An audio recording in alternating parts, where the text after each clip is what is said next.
Hello friends, welcome to my channel. দেশ এবং দেশের বাইরে থেকে যারা আজকে আমার ভিডিওটি কন্টিনিউ করেছেন প্রত্যেককেই gardener tips with Kamal YouTube চ্যানেলে স্বাগতম। ছাদ বাগানে ছোট থেকে বড় সমগ্র প্রজাতির সাইট্রাস গাছগুলোতে এক বিশেষ ধরনের সমস্যা হলো ডাল শুকানোর সমস্যা। এই ডাল শুকানোর সমস্যা অত্যন্ত মারাত্মক এবং গুরুতর সমস্যা।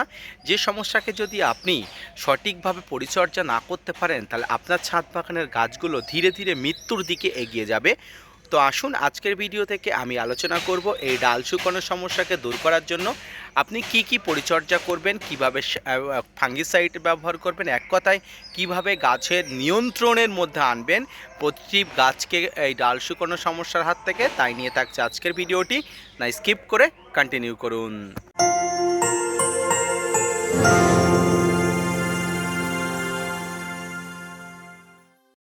দর্শক, এই সময় আপনার ছাদ বাগানে যদি ডাল শুকানোর সমস্যা হয়, সেই সমস্যাকে অত্যন্ত দ্রুত থেকে দ্রুততর হারে কিন্তু সমাধান করার জন্য আপনাকে বিশেষ কয়েকটি পরিচর্যা করতে হবে। এই পরিচর্যার মধ্যে প্রথম এবং অন্যতম যে পরিচর্যা সেটি হচ্ছে আপনার যে গাছের ডালটি শুকিয়ে যাচ্ছে সেই গাছটিকে আগে চিহ্নিতকরণ করতে হবে, সেই ডালটিকে চিহ্নিতকরণ করতে হবে।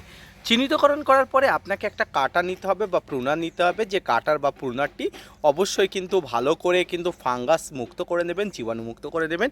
জীবাণুমুক্ত করে নেওয়ার পরে আপনার ডালের যে অংশটুকু শুকিয়ে গেছে সেই অংশটুকু থেকে নিচের অংশটুকু, অর্থাৎ যেখানে দেখছেন আপনার ডালটি কাঁচা আছে সেখানে অবশ্যই দেখবেন এখানে কাঁচা আছে, এখান থেকে কিন্তু কেটে দেওয়ার ব্যবস্থা করবেন। কারণ এর পর থেকেই কিন্তু আপনাকে পরিচর্যা করতে হবে। তাই কিন্তু আপনি কি অবশ্যই কিন্তু দয়া মায়া এখানে অনুভূতি কোনো কিছু দেখালে গাছটি বাঁচাতে পারবেন না। এইভাবে কিন্তু গাছটাকে কিন্তু কাটার বা প্রুনার দিয়ে কিন্তু আপনাকে কেটে দিতে হবে। কাটার বা প্রুনারটি যদি একটু ধারালো হয় সবচেয়ে বেশি ভালো হয়, কারণ এটি কিন্তু বারবার পচানো যাবে না, যেটি কিন্তু পচালে কিন্তু অনেক ধরনের সমস্যা হয়। দেখতে পাচ্ছেন এই ডালটি কেটে দিয়েছি, ডালটি একদম সম্পূর্ণ শুকিয়ে গেছে। এবারে মেন সমস্যার যে জায়গাটায় এখানে কিন্তু ট্রিটমেন্ট করতে হবে। তার আগে এই গাছে আরও যে শুকনো যে ডালপালাগুলো আছে সেই শুকনো ডালপালাগুলোকেও কিন্তু এভাবে প্রুনার দিয়ে কিন্তু অবশ্যই আপনি কেটে নেবেন বা যে কোনো জায়গা থেকে ভালো করে কিন্তু ছেটে নেবেন। এই কাটার বা প্রুনার দিয়ে যদি আপনি ছাড়তে পারেন সম্পূর্ণ গাছটি, তাহলে কিন্তু ভালোভাবে আপনি এই গাছটির উপরে কিন্তু ভালো করে পরিচর্যা করতে পারবেন। এবার আসুন, গাছটিকে এবার পরিচর্যা করতে হবে এবং গাছটিকে কিন্তু হাই ডেফিনেশন ফাঙ্গিসাইডের মধ্যে দিয়ে রাখতে হবে। হাই ডেফিনেশন ফাঙ্গিসাইড বলতে আমি সেই কথাই বলতে চেয়েছি যে ফাঙ্গিসাইডগুলো অত্যন্ত গুরুত্বপূর্ণ এবং ছাদ বাগানের কার্যকারী হিসেবে প্রয়োগ করা হয়। পাশাপাশি আপনি যদি এর আগে ফাঙ্গিসাইড প্রয়োগ করে আপনি কোনো ধরনের কোনো উপকার পাচ্ছেন না, তবে আমি বলবো আজকের এই যে ভিডিওতে আমি এমন একটা জিনিস মিশ্রণ করে দেখাবো ফাঙ্গিসাইডের সঙ্গে, যে মিশ্রণটি হয়তো বেশিরভাগ ছাদ বাগানে মিশ্রিত করে না। তো আসুন বেশি কথা না বাড়িয়ে আমি অবশ্যই আপনাদের দেখাবো কী ফাঙ্গিসাইড মিশ্রিত করব এবং কিভাবে এর সঙ্গে মিশ্রিত করে গাছের এই জায়গাগুলো সম্পূর্ণ কাটা ডালগুলোতে আমি দিয়ে দেবো। তো চলুন দেখে নিন।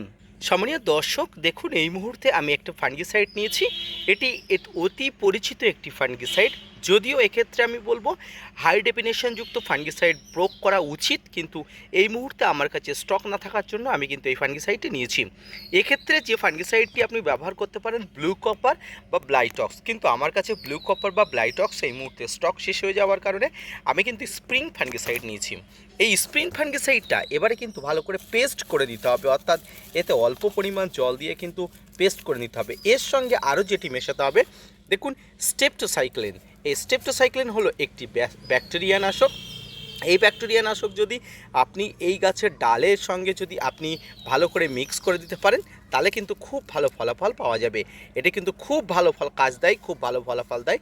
তাই এটিকে কিন্তু ভালো করে আপনারা মিশিয়ে নেবেন। তো দর্শক দেখুন আমি অবশ্যই দিয়ে দিয়েছি। এবারে যেটি করবেন সেটি হচ্ছে এখানে কিন্তু একটু জল দিয়ে কিন্তু এটাকে ভালো করে মিশিয়ে নিতে হবে। দেখুন এটাতে আমি জল দিয়ে দিয়েছি। জল দেওয়ার পরে যেটা করবেন, এই ধরনের একটা তুলি ব্যবহার করবেন। এই ধরনের একটা তুলি আপনারা অবশ্যই নেবেন। এই তুলিগুলো আপনারা খুব ভালো করে তুলিগুলোতে দিয়ে কিন্তু আপনি এই যে এগুলো ভালো করে মিশিয়ে নেবেন। স্টেপটোসাইক্লিন কিন্তু একটা ব্যাকটেরিয়া নাশক। আপনারা খুব ভালো করে যদি এর সঙ্গে পেস্ট করে নিতে পারেন, ব্যাকটেরিয়া নাশক হিসেবে কিন্তু অত্যন্ত ভালো কাজ দেবে, অত্যন্ত ভালো ফলাফল দেবে। তাই কিন্তু অবশ্যই আপনাকে এটা করতে হবে। ভালো করে কিন্তু ভালো করে পেস্ট করে নেবেন। এবারে এই পেস্ট করা অংশ নিয়ে গাছের যে অংশটি কেটেছেন, যে ডালে কেটেছেন, সেই ডালে কিন্তু ভালো করে কিন্তু পেস্ট করে দেবে।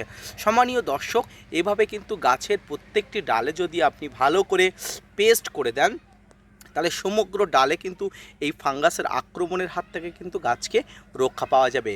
তো এভাবে কিন্তু আপনার ডাল শুকোনোর হাত থেকে আপনি গাছকে রক্ষা করতে পারেন। অত্যন্ত ভালো করে মনোযোগ সহকারে সমস্ত গাছের শুকনো ডালগুলোতে কিন্তু আপনি এইভাবে পরিচর্যা করুন। এইভাবে পরিচর্যা করার মধ্য দিয়ে আপনার ছাদ বাগানের সমস্ত গাছে কিন্তু এই ডাল শুকানো বা এই যে ড্রাই ব্যাকজনিত সমস্যা কিন্তু দূর হবে। আজকের ভিডিওটি এই পর্যন্ত। ছাদ বাগানের গাছের লেবু গাছের ডাল শুকানো থেকে শুরু করে সমগ্র গাছের ডাল শুকানোর যে সমস্যা, তার সমাধান আমি বলে দিলাম। আপনারা সাধারণত ব্লাইটক্স ফাঙ্গিসাইড ব্যবহার করেন। এই ব্লাইটক্স ফাঙ্গিসাইডের সঙ্গে স্ট্রেপ্টোসাইক্লিন আপনি একবার ব্যবহার করে দেখুন। এই একবার ব্যবহার করলে আপনি ফলাফল বুঝতে পারবেন। এছাড়াও বাজারে অনেক ব্যাকটেরিয়া নাশক আছে, আপনারা চাইলে সেই সব ব্যাকটেরিয়া নাশকগুলো প্রয়োগ করতে পারেন, দেখবেন ভালো ফলাফল পাওয়া যাবে। তবে আমি স্ট্রেপ্টোসাইক্লিন ব্যবহার করি, এটি কিন্তু অত্যন্ত ভালো কাজ দেয়। তাই কিন্তু আপনাদেরও বলবো কিন্তু স্ট্রেপ্টোসাইক্লিন প্রয়োগ করতে। এটি কতটা প্রয়োগ করবেন আপনার চোখের আন্দাজ অনুযায়ী, আপনি কতটা ফাঙ্গিসাইড নিচ্ছেন সেই অনুসারে অবশ্যই নিয়ে নেবেন। তবে এটি অত্যন্ত কমে কিন্তু প্রচুর ভালো কাজ করে, তাই আপনাদের বলবো এটি হাতের কাছে রাখুন। প্রয়োজনে আপনার ছাদ বাগানে গাছে প্রয়োগ করুন। এটি শুধুমাত্র পেস্ট হিসেবে ব্যবহার করা যায়, শিকড় পচা থেকে শুরু করে সমস্ত জায়গায় কিন্তু এটি প্রয়োগ করা যায়। তাই হাতের কাছে রেখে ফলাফল আপনি নিজের হাতে দেখুন। আজকের ভিডিওটা এই পর্যন্ত। দেখা হচ্ছে পরবর্তীতে নতুন কোনো ভিডিও নিয়ে, নতুন কোনো তথ্য নিয়ে। ততক্ষণ সুস্থ থাকুন, ভালো থাকুন, আর হ্যাঁ, ছাদ বাগানের সঙ্গে থাকুন। ধন্যবাদ।